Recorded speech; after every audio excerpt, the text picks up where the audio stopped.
আজকে বড় ধরনের একটা বিপদ থেকে বেঁচে গেছি মোট কথা।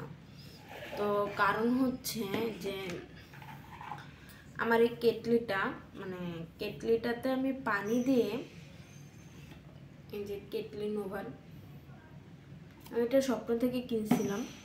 তো কেটলিটাতে পানি দিয়ে আমি রান্নাঘরে কাজ করতেছিলাম। তো এই যে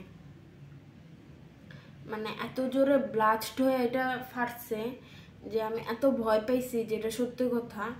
মানে দুই দুই মিনিটের অন্তরে মনে হয় আমি বেঁচে গেছি, কারণ কি হইতে পারতো আমার চোখে যাইতো বা মুখে যাইতো, কারণ কি আমি কিছুক্ষণের মধ্যেই আসতেছিলাম কেটলির কাছে।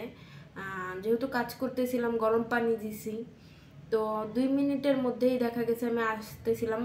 চুলায় কিছু রান্না করতেছিলাম। তো আমি 2 মিনিটের অন্তরে হয়তো বা কোনো দুর্ঘটনা বা এক কথায় মৃত্যুর হাত থেকে বাঁচছি আমারও মনে হয়। কারণ কি আমার ঘরের ফুললি কারেন্ট চলে গেছিলো, কোনো কারেন্টের লাইন ছিল না। পরে কারেন্টের মিস্ত্রি আনে কারেন্ট ঠিক করানো হয়েছে।